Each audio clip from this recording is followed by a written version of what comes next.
नमस्कार, मंडल news bulletin में आपका स्वागत है। आइए पेश करते हैं आज के कुछ प्रमुख व मुख्य समाचार।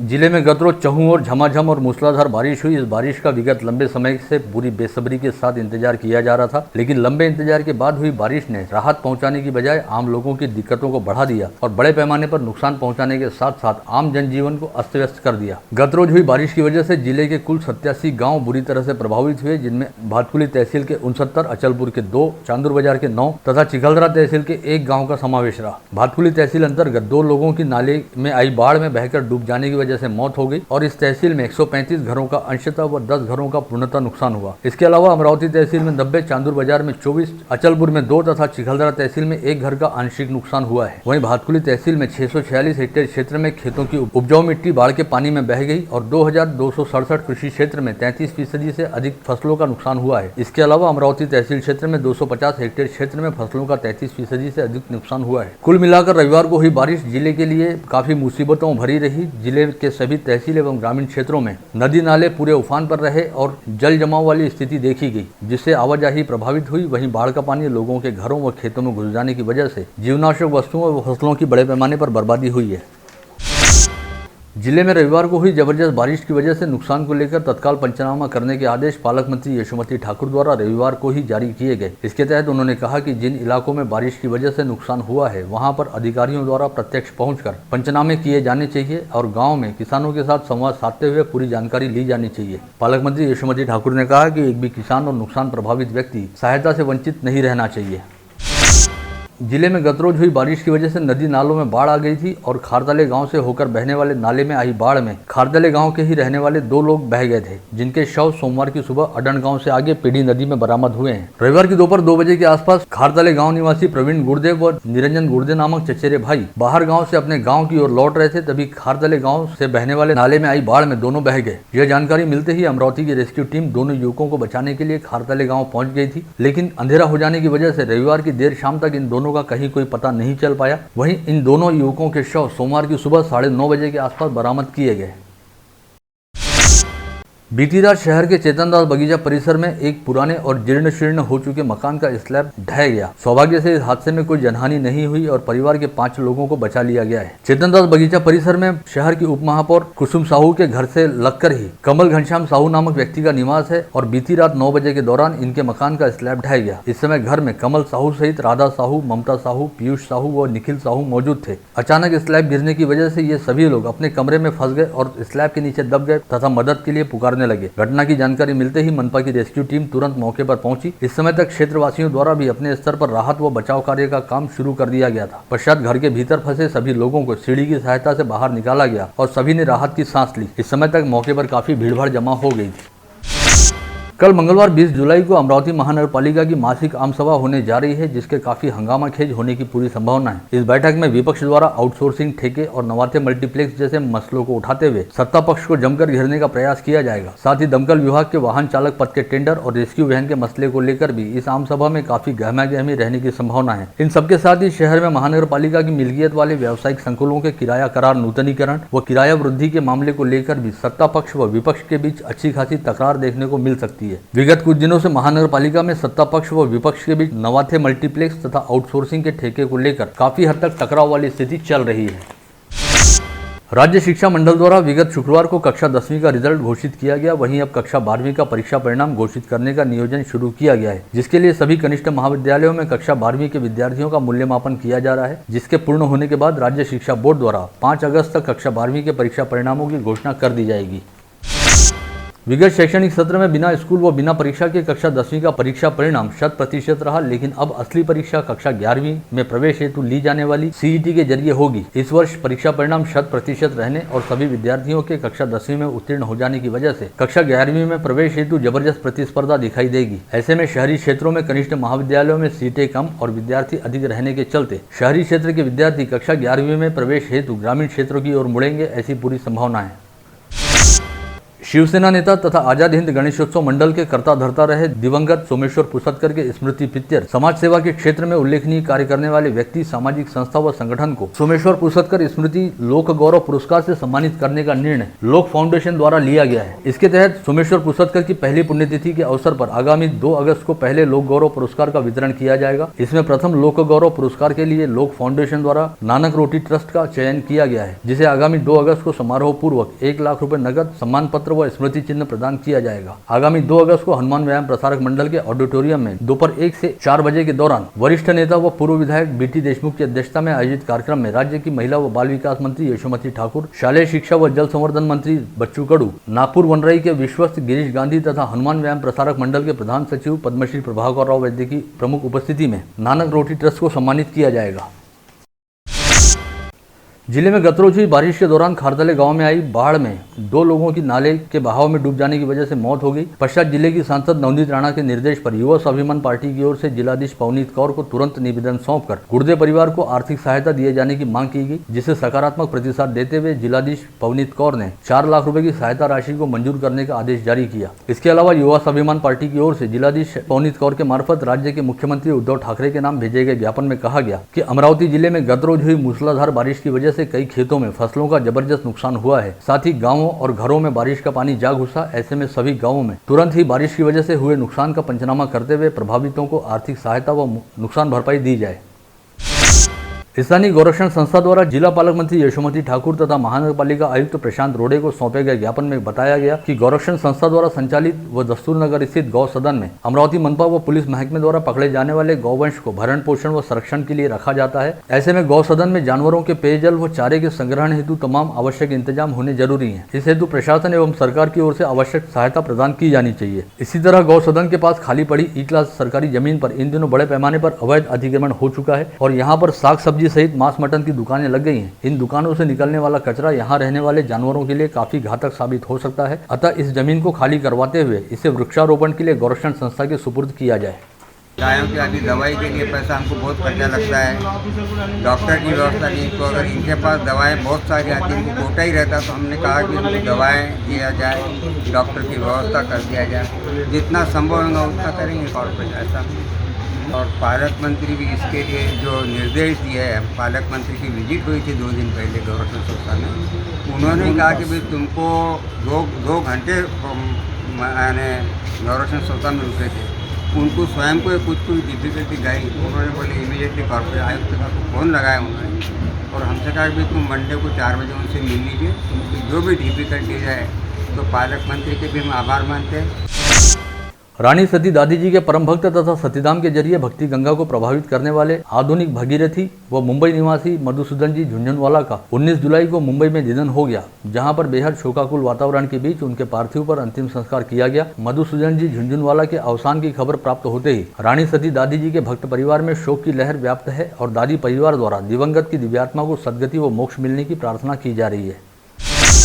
अमरावती की विधायक सुलभा खोड़के ने जिले की नई जिलाधीश के रूप में अपना कार्यभार संभालने वाली भारतीय प्रशासनिक सेवा की अधिकारी पवनीत कौर का जिलाधीश कार्यालय पहुंचकर पुष्पगुच्छ देते हुए स्वागत किया। साथ ही इस दौरान कोविड संबंधी उपाय योजनाओं सहित शहर के विकास एवं नागरिक सुविधा के मामले को लेकर विधायक सुलभा खोड़के द्वारा नवनियुक्त जिलाधीश पवनीत कौर से संवाद साधा गया और एक जिम्मेदार जनप्रतिनिधि के रूप में प्रशासन के साथ सहयोग करने की अपनी भूमिका भी स्पष्ट की गई। पेट्रोलियम पदार्थों में लगातार हो रही दर वृद्धि का निषेध करने के लिए आज अमरावती जिला युवा कांग्रेस अध्यक्ष पंकज मोरे की अगुवाई में साइकिल रैली निकाली गई। इस समय शहर कांग्रेस अध्यक्ष बबलू शेखावत तथा पूर्व महापौर व पार्षद विलास इंगोले सहित कांग्रेस पदाधिकारी व कार्यकर्ता उपस्थित थे। रुक्मिणी नगर परिसर स्थित जगताप पेट्रोल पंप से निकाली गई यह साइकिल रैली शहर के विभिन्न इलाकों से होते हुए पुनः जगताप पेट्रोल पंप पहुंची और विसर्जित की गई। शिवसेना के जिला प्रमुख राजेश वानखड़े द्वारा प्रशासन से मांग की गई है कि अतिवृष्टि की वजह से ग्रामीण इलाकों में बड़े पैमाने पर आर्थिक नुकसान हुआ है, अतः नुकसान का पंचनामा करते हुए प्रभावितों को जल्द से जल्द मुआवजा दिया जाए। जिले में सोमवार को केवल 5 लोगों की कोविड टेस्ट रिपोर्ट पॉजिटिव आई और बीते 24 घंटे के दौरान किसी कोविड संक्रमित की मौत नहीं हुई। जिले में अब कुल संक्रमितों की संख्या बढ़कर 96,409 पर जा पहुंची है। वहीं कोरोना मृतकों की संख्या 1,661 पर स्थिर है। इसके अलावा सोमवार को जिले के कोविड अस्पतालों से 16 मरीजों को कोविड मुक्त हो जाने के चलते डिस्चार्ज दिया गया। जिले में अब तक कुल 94,696 संक्रमित मरीज कोविड मुक्त हो चुके हैं। वहीं संभाग में सोमवार को केवल 20 कोविड संक्रमित मरीज पाए गए, जिनमें अकोला के 4, बुल्ढाना के 7, वाशिम के 4 लोगों का समावेश है। साथ ही सोमवार को संभाग में कुल 23 संक्रमित मरीज इलाज के बाद कोविड मुक्त हो गए, जिनमें अकोला के 1, बुल्ढाना के 3 तथा वाशिम के 3 लोगों का समावेश रहा। संभाग में अब तक 3,56,419 कोविड संक्रमित मरीज पाए जा चुके हैं, जिनमें 3,50,252 मरीज कोविड मुक्त हो चुके हैं। वहीं संभाग में अब तक 5,571 लोगों की इस संक्रमण के चलते मौत हो चुकी है, जिनमें अकोला के 1,156, यवतमाल के 1,786, बुल्ढाना के 667 तथा वाशिम के 401 मरीजों का समावेश रहा। सबसे विशेष उल्लेखनीय यह है कि जारी माह के दौरान अमरावती संभाग में लगातार दूसरी बार यवतमाल जिले में 24 घंटे के दौरान कोई व्यक्ति कोविड संक्रमित मरीज नहीं पाया गया। ऐसे में किसी समय कोविड संक्रमण के लिहाज से हॉटस्पॉट बन चुके यवतमाल को अब बड़ी तेजी के साथ कोविड मुक्त होने की ओर अग्रसर कहा जा सकता है। इसके साथ ही विगत सप्ताह तक कोविड संक्रमितों की संख्या में अच्छा खासा उछाल रखने वाले बुल्ढाना जिले में भी अब संक्रमण की रफ्तार काफी हद तक सुस्त हो गई है। वहीं अमरावती, अकोला व वाशिम जिले में भी नए संक्रमित पाए जाने का प्रमाण घट गया है। इसके चलते अब धीरे धीरे समूचे संभाग को कोविड मुक्त होने की ओर अग्रसर कहा जा सकता है। इस समय जहां एक और धीरे धीरे कोविड संक्रमण की संक्रामक महामारी नियंत्रण में आ रही है, वहीं दूसरी ओर शहर सहित जिले में डेंगू, चिकनगुनिया व मलेरिया की बीमारियां पांव फैला रही है। जून व जुलाई माह के दौरान मौसम बेहद अजीबोगरीब रहा तथा वातावरण गर्मी व उमस से भरा रहा। साथ ही इन दिनों शहर सहित जिले के कई इलाकों में साफ सफाई की व्यवस्था का नितांत अभाव बना हुआ है, जिसकी वजह से मच्छरों का भी बड़े पैमाने पर प्रादुर्भाव होना शुरू हुआ है और अब ये मच्छर कई तरह की जानलेवा व संक्रामक बीमारियां फैला रही हैं। जिला मलेरिया कार्यालय से मिली जानकारी के मुताबिक इस समय अमरावती जिले में डेंगू के 25, चिकनगुनिया के 2 तथा मलेरिया के 6 मरीज पाए जा चुके हैं।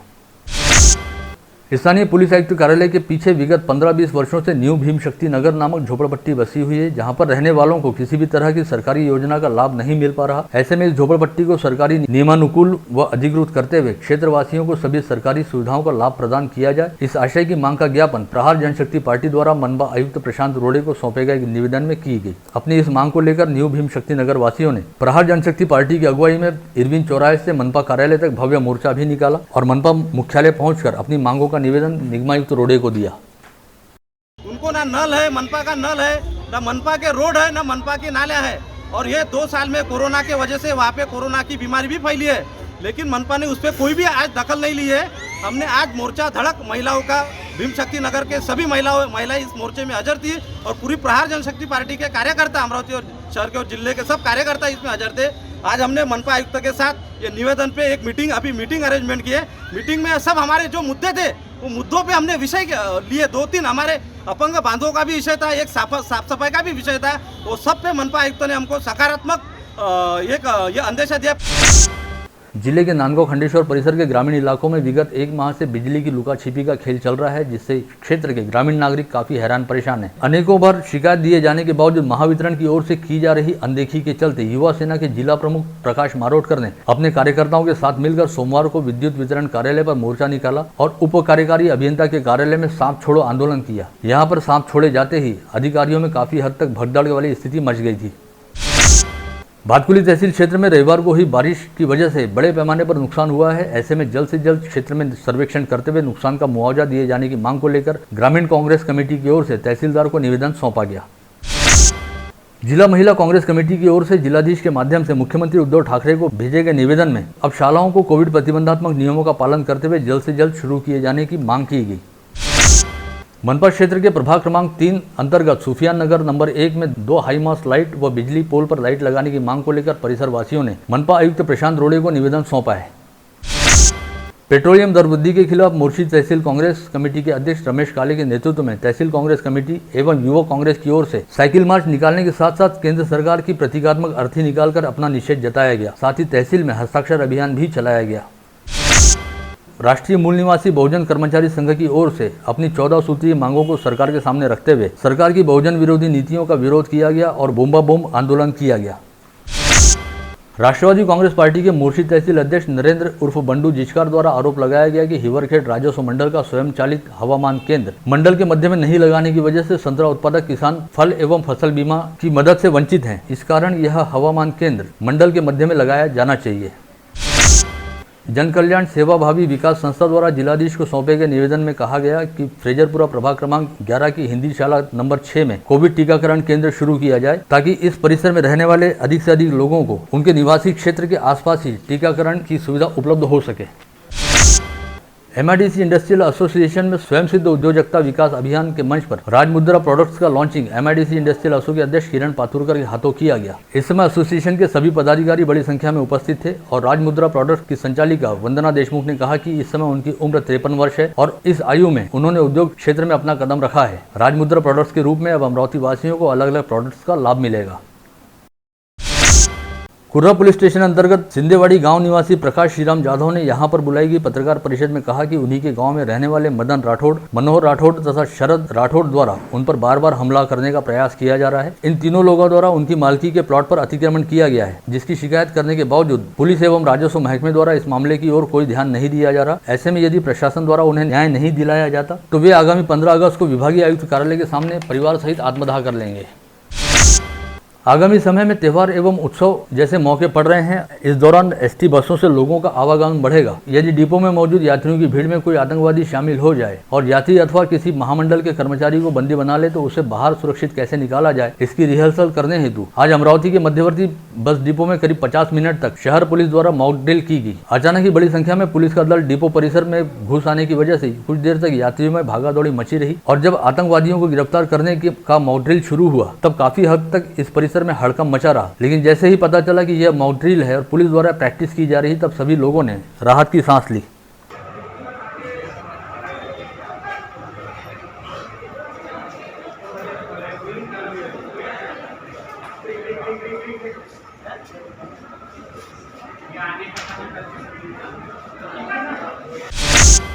राष्ट्रीय स्तर पर AFRS संस्था की ओर से आयोजित नेशनल आर्टिकल राइटिंग स्पर्धा में अमरावती जिले की निवासी गौरी मस्के ने 7वां स्थान हासिल किया है। इस स्पर्धा में समूचे देश से केवल 16 विद्यार्थियों द्वारा ही सफलता प्राप्त की गई है।